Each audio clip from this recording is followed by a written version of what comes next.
Selamat siang, pagi, sore. Hari ini saya Martin ingin menjelaskan tentang proyek PPH. Yang pertama, Perang Ternate terhadap Portugis. Pada pemerintahan Zainal Abidin, Islam berkembang pesat. Ia pernah belajar kepada Sunan Giri dan dikenal dengan sebutan Sultan Bulava. Pada 1511, bangsa Portugis dan Spanyol masuk ke wilayah Maluku atau Ternate. Bangsa Portugis membangun benteng Sao Paulo di Ternate dengan alasan untuk melindungi Ternate dari Kesultanan Tidore yang bersekutu dengan Spanyol. Lama-kelamaan sikap Portugis terhadap Kesultanan Ternate semakin seenak-enaknya dan mencampuri urusan internal kerajaan Ternate.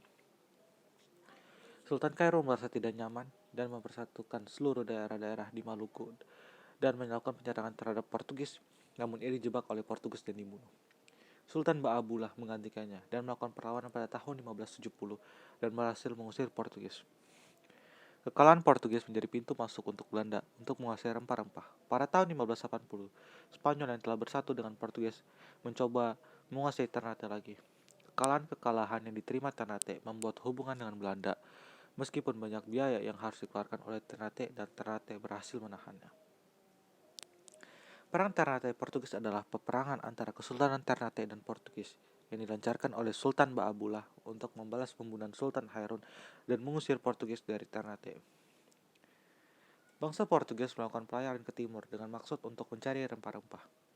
Pada 15 Agustus 1511, mereka berhasil merebut Malaka, dan kemudian mereka berpindah ke Maluku karena Maluku merupakan penghasil rempah-rempah besar. Selain itu, mereka membangun kerjasama dengan Kesultanan Ternate. Ketika Kesultanan Ternate dan Tidore saling bermasalah, armada laut Spanyol pada saat itu sedang bermusuhan dengan Portugis.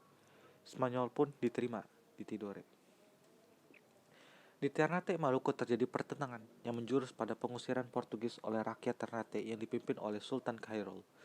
Seluruh rakyat dari Irian sampai ke Jawa diserukan untuk melakukan perlawanan. Akhirnya Sultan Ba'abullah berhasil mengusir Portugis dari bumi Maluku tahun 1575 yang menyebabkan Portugis menyingkir ke daerah timur-timur. Perlawanan Aceh terhadap Portugis. Pada tahun 1523, melancarkan serangan di bawah pimpinan Hengruis dan diteruskan oleh De Souza pada tahun berikutnya. Namun, perlawanan yang dilakukan berujung kegagalan. Maka untuk melemahkan Aceh, Portugis melakukan serangan dengan mengganggu kapal-kapal dagang Aceh. Selain mengganggu perdagangan rakyat Aceh, mereka juga ingin merampas kedaulatan Aceh. Hal itu membuat rakyat Aceh marah. Usaha-usaha Aceh Darussalam untuk mempertahankan diri dari ancaman Portugis.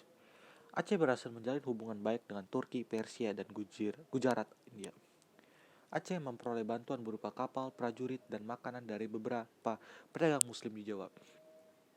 Kapal-kapal dagang Aceh dilengkapi dengan persenjataan yang cukup baik dan prajurit yang tangguh, meningkatkan kerjasama dengan kerajaan Demak dan Makassar. Semangat rakyat Aceh memuncak pada tahun 1607 sampai 1636 pada kepemimpinan Sultan Iskandar Muda. Penyebab perlawanan Aceh terhadap Portugis. Portugis oleh rakyat Aceh dianggap sebagai saingan mereka khususnya di dalam perihal perdagangan di kawasan sekitar Selat Malaka. Portugis ingin menyebarkan agama Katolik di wilayah Aceh. Masyarakat Aceh sangat tidak bisa menerima ini. Hal ini tersebut dikarenakan Aceh merupakan sebuah kerajaan Islam. Rakyat Aceh ingin sekali mematahkan kekuatan Portugis di daerah Asia Tenggara. Pada tahun 1629, Sultan Iskandar Muda menyerang Portugis di Malaka tetapi gagal. Namun demikian, kerajaan Aceh masih sebagai kerajaan yang merdeka. Aceh pun selalu berusaha mengusir Portugis, namun selalu kalah dan kekalahannya disebabkan oleh persenjataan. Pada 1511 di bawah kekuasaan Sultan Ali Mugyar, Aceh merupakan satu pelabuhan kecil yang berada di bawah kekuasaan Pidi.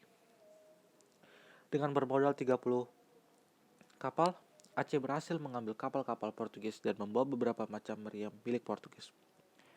Aceh berhasil menaklukkan Pidi dan memperas kekuasaannya. Pada 1524, Pidi dan Pasai berhasil dikuasai Aceh.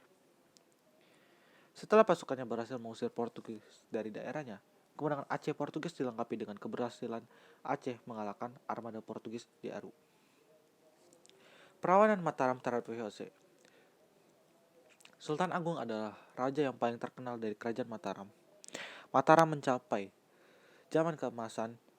Cita-cita Sultan Agung antara lain mempersatukan seluruh tanah Jawa, mengusir kekuasaan asing dari bumi Nusantara, Beberapa alasan mengapa Sultan Agung tindakan monopoli yang dilakukan VOC. VOC sering menghalang-halangi kapal-kapal dagang Mataram yang berdagang ke Malaka. VOC menolak untuk mengakui kedaulatan Mataram, dan keberadaan VOC di Batavia telah memberikan ancaman serius bagi masa depan Pulau Jawa.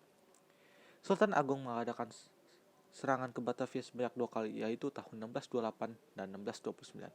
Pada tahun 1628 terbagi 2 gelombang. Gelombang pertama dipimpin oleh Tumenggung Bahkureso dan membangun kubu-kubu pertahanan di dekat rumah-rumah penduduk di sekitar Batavia. Gelombang 2 dipimpin oleh Adipati Pusoto, Suragul-Agul, dan Madurejo, membendung aliran sungai Ciliwung berharap agar Batavia kekurangan air dan terjangkit wabah penyakit. Penyerbuan di Batavia adalah serangan pada tahun 1628 dan tahun 1629 oleh Sultan Agung dari Kesultanan Mataram ke Batavia. Belanda pada awalnya diizinkan mendirikan benteng Loji untuk kantor dagang di Jepara. Namun terjadi perselisihan antara Mataram dan Belanda karena nafsu monopoli Belanda. Van der Mark menyerang Jepara. Pada saat itu Mataram menderita kerugian yang sangat besar. Untuk membalas kekalahannya, Mataram melakukan penyerangan terhadap VOC di Batavia sebanyak 2 kali pada tahun 1628 dan 1229. Sekian dan terima kasih.